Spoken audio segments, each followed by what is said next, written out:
پاک و ہند کو یہ اعزاز حاصل ہے کہ یہ سرزمین جہاں اموی و عباسی ادوار ہائے ظلم و ستم میں اولاد مصطفیٰ کی پناہ گاہ بنی، وہیں اس سرزمین سے علم و فضل اور روحانیت کے ایسے سورج طلوع ہوئے جن کی تابانیاں آج بھی گمراہی کے اندھیروں کو نور مصطفی و مرتضوی سے اجال رہی ہیں۔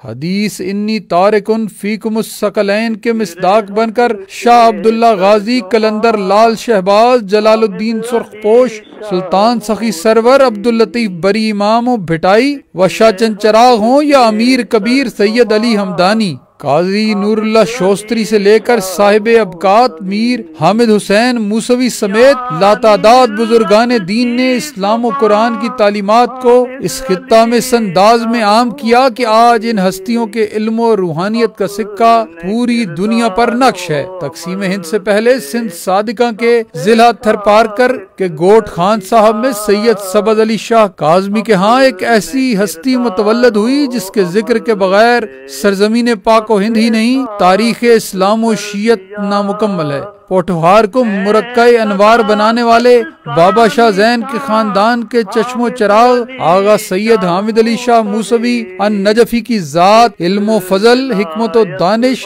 شجاعت و بصیرت، تقوی و پرہیزگاری، حب دین و وطن اور سب سے بڑھ کر معرفت محمد و آل محمد کا ایسا بحر بے کرا ہے جس سے ہمیشہ متلاشیان علم و صداقت موتی چن کر فیضیاب ہوتے رہیں گے۔ عقائد سید حامد علی شاہ موسوی نے بزرگ فقہاء و مراجع آیت اللہ العظمہ محسن الحکیم طباطبائی، آیت اللہ العظمہ ابو القاسم الخوئی، آیت اللہ العظمہ روح اللہ موسوی الخمینی، آیت اللہ مفتی الشیعہ آیت اللہ محمود شاہرودی، آیت اللہ عبداللہ شیرازی، آیت اللہ جواد تبریزی، آیت اللہ نصیر الملت جیسی نابغہ روزگار ہستیوں سے تعلیم حاصل کی۔ کیسے عظیم طالب علم تھے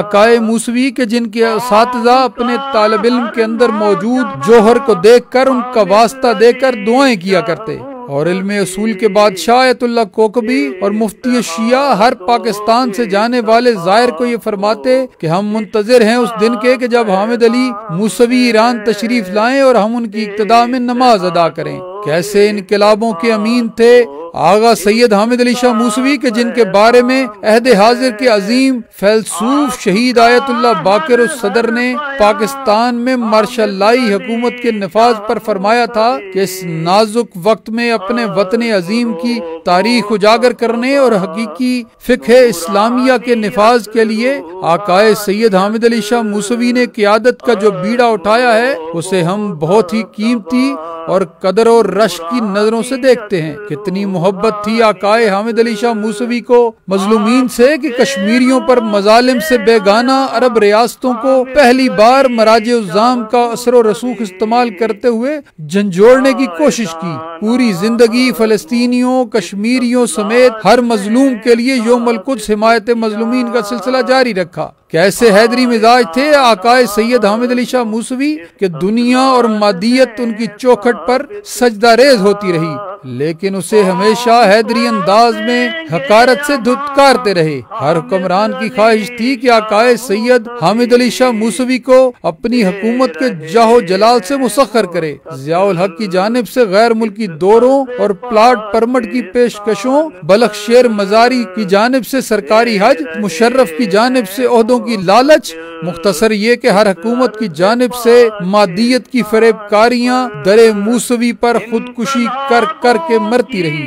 اور تمام مذہبی جماعتوں کو اپنی سٹک کے ساتھ ہانکنے کا دعویٰ کرنے والے جنرل نصیر اللہ بابر کو برسر میدان یہ کہنا پڑا کہ موسوی وہ واحد ہستی ہے جو ہمارا نمک نہیں کھاتا۔ کیسے دور اندیش و حکیم تھے آغا سید حامد علی شاہ موسوی کہ جنہوں نے اس دور میں مذہب کے نام پر ووٹ مانگنے اور امیدوار کھڑے کرنے کی ڈٹ کر مخالفت کی، جب ضیائی مارشل لا نفرتوں اور عصبیتوں کی آبیاری کے لیے تقسیم اور تفریق کے ہر حربے اور ہر اسلحے کو پاکستان کی سرزمین کو چھلنی کرنے کے لیے آزما رہا تھا۔ اور یوں آقائے موسوی نے نہ صرف ڈکٹیٹر کی سازش کو پامال کیا بلکہ شیعہ قوم کو اقلیت بنانے کے مکروہ منصوبے کو بھی تار تار کر دیا۔ پرہیزگاری اور تقوی کے کس عظیم رتبے پر فائز تھے آقائے سید حامد علی شاہ موسوی کہ جب ملک کی وزیر اعظم شہید جمہوریت محترمہ بے نظیر بھٹو ان کی آستانے پر چل کر آئیں تو آقائے موسوی نے نامحرم خواتین سے ملاقات نہ کرنے کہ اپنے دستور اور رسول کے مطابق ان کے ساتھ ملنے سے گریز کیا، اور اسلامی دنیا کی پہلی خاتون وزیر اعظم کو اپنی شریک حیات مادر ملت جعفریہ اور نظریاتی دختران کے ذریعے دعاؤں اور رہنمائی سے نوازا۔ کیسے مرد میدان تھے آغا سید حامد علی شاہ موسوی کے ضیائی دور میں مذہبی آزادیوں پر پابندیاں ہوں یا ضیاء الحق و نواز شریف کے شریعت بل ہوں، یوسف رضا گیلانی کے عہد میں صوفی محمدی نظام جنگ و جدل ہو یا عمران خان کا ریاست مدینہ کی آڑ میں نصاب اور قانون کو بنی امیہ کے رنگ میں رنگنا، ہر عہد میں آقائے موسوی کی صدائے انکار حکمرانوں کے جاہو جلال اور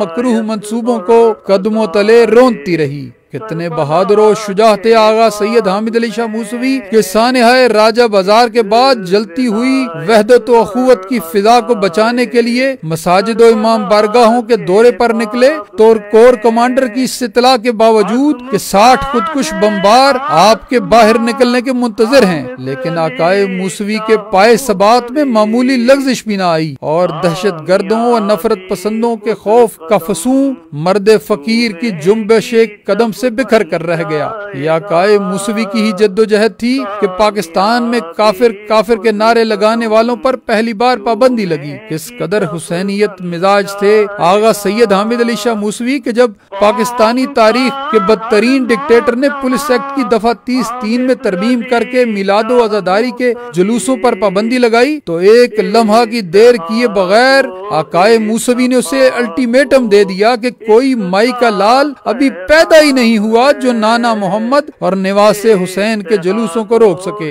اور پھر چشم فلک نے دیکھا جو ضیاء الحق تمام سیاسی جماعتوں کے اتحاد MRD سے نہ جھک سکا تھا، اسے 8 ماہ کی پرامن جد و جہد اور غریب ماتمی عزاداروں کی 14,000 گرفتاریوں سے گھٹنے ٹیکنے پر مجبور کر دیا۔ اور پھر وہ موقع آیا جب اپنی زندگی میں پہلی بار آغا سید حامد علی شاہ موسوی حکومتی ایوان میں موسوی جنیجو معاہدے پر دستخط کے لیے اپنے جد شاہ خراسان امام رضا علیہ السلام کے انداز میں داخل ہوئے تو پاکستان کے وزیر اعظم محمد خان جنیجو خود آگے بڑھ کر آپ کی گاڑی کا دروازہ کھولنے پر مجبور ہو گئے اور عزاداروں کی طاقت کا نقش پوری دنیا پر ایک بار پھر ثبت ہو گیا۔ کتنا عشق تھا مرکز علم حوزہ علمیہ نجف اشرف سے آغا سید حامد علی شاہ موسوی کو کہ جب صدام حکومت کے زمین بوس ہونے کے بعد بیرونی سازشوں کے تحت مراجع الزام کی عزت کو پامال کیا جانے لگا تو سب سے پہلے عالمی سطح پر یہ آواز آغا سید حامد علی شاہ موسوی نے اٹھائی کہ مرجعیت اور قوم کی مرکزیت خطرے میں ہے۔ آقائے موسوی کی آواز کا اٹھنا تھا کہ پوری دنیا شیعت قوم کے مرکز نجف اشرف کو بچانے کے لیے متحد ہو گئی۔ اتنے بڑے کردار اور علم کا مرکہ تھے آغا حامد علی شاہ موسوی، لیکن ہمیشہ اپنے آپ کو عزاداروں کے پاؤں کی خاک کہلوانے کو فخر جانا۔ اتنا مان تھا آغا سید حامد علی شاہ موسوی کو غریب ماتمی عزاداروں پر کہ ہمیشہ فرمایا کرتے کہ ملت کا حقیقی سرمایہ ماتمی عزادار ہیں جن کے لباس میلے مگر ایمان عقیدہ اور دل اجلے ہیں۔ کس قدر یقین تھا ذکر محمد و آل محمد کی مسیحائی پر آغا سید حامد علی شاہ موسوی کو کہ جب پوری اسلامی دنیا کورونا کے موذی مرض کے خوف سے خانہ کعبہ مسجد نبوی ائمہ کے اتباعات عالیہ کو بند کرتی چلی جا رہی تھی اور مساجد و امام بارگاہوں کے ساتھ مجالس عزا و جلوسوں پر پابندیاں عائد ہو رہی تھی تو پورے عالم میں ممتاز و منفرد آواز آغا سید حامد علی شاہ موسوی کی تھی کہ ذکر حسین شفا ہے۔ تو یہ جلوس تو مقصد دار شفا ہے، شفا کے گھر ہے، یہاں آپ آئیں گے تو آپ کو شفا ملے گی۔ محمد حسینی میں شفا ہے، مدینہ نجف کاظمین و سامرا شفا کے سرچشمے ہیں، انہیں ہرگز بند نہ کیا جائے۔ اور پھر دنیا نے دیکھا جب پاکستانی حکومت نے شہادت علی کے جلوسوں پر پابندی لگائی تو آقائے موسوی ماتمی احتجاج کا اعلان کر کے میدان میں نکل آئے اور دنیا کو بتا دیا کہ فطرس کے مسیحاؤں کے ماننے والے جرثوموں سے خوف نہیں کھاتے، اور پورے ملک میں عزادار اپنے قائد کی تعظیم میں گلی گلی علی علی کرتے نکل آئے۔ اور آقائے موسوی نے یہ اعلان کیا کہ ہم نہیں چھوڑیں گے مولا کے جنازے کا جلوس، ہم نے خلقت میں محمد سے وفا پائی ہے۔ آج لوگ ان کے جلوسوں میں وبا ڈھونڈتے ہیں جن کے جھولوں سے فرشتوں نے شفا پائی ہے۔ کیسا زینبی انداز تھا آقائے موسوی کا، جنہوں نے اپنے آپ کو مٹا کر ہمیشہ وارثان مصطفیٰ صلی اللہ علیہ وآلہ وسلم کے اوصاف عظمیٰ کو اجاگر کرنے کی ہمہ وقت جد و جہد کی۔ جب ذکر اہل بیت پر ذرائع ابلاغ میں اعلانیہ پابندی تھی تو آقائے موسوی نے ہر معصوم کی ولادت و شہادت پر ملک بھر میں ہی نہیں عالمگیر سطح پر ایام منانے کا سلسلہ شروع کیا۔ پہلی بار ائمہ اہل بیت کے ولادت و شہادت پر اخبارات کے خصوصی ایڈیشن شائع ہوئے اور وارثان مصطفیٰ کا ذکر اخبارات کے ذریعے گھر گھر پہنچنے لگا۔ کیسے مختار صفت تھے آقائے موسوی کہ جب ساری دنیا نبی کریم کی پیاری بیٹی اور 4 فرزندان سمیت اہل بیت اطہار، صحابہ کبار اور امہات المومنین کے مزارات کی تاراجی کا صانع فاجعہ بھلا چکی تھی، تو آقائے موسوی نے اس انداز میں اجڑی ہوئی جنت البقیع اور جنت المعلا کا علم اٹھایا کہ آج افریقہ و ایشیا سے لے کر اقوام متحدہ کے صدر دفتر تک تعمیر کرو تعمیر کرو جنت البقیع تعمیر کرو کی صدائیں گونج رہی ہیں۔ اپنی جد و جہد کے ہر مرحلے میں آقائے موسوی نے جنت البقیع کی آبادی کو مقدم رکھا، حتیٰ کہ موسوی جنیج و معاہدے میں بھی حکومت پاکستان سے یہ تسلیم کروایا کہ وہ جنت البقیع کے مزارات کی تعمیر کے لیے سفارتی دباؤ ڈالنے کی پابند ہوگی۔ کیسے پاسدار علم و فقہ تھے آغا حامد علی شاہ موسوی کہ جب ایک طرف مادیت کے پیچھے بھاگنے والے علماء سو اور دوسری جانب ایک سوچی سمجھی سازش کے تحت علماء و فقہا کی عزت و توقیر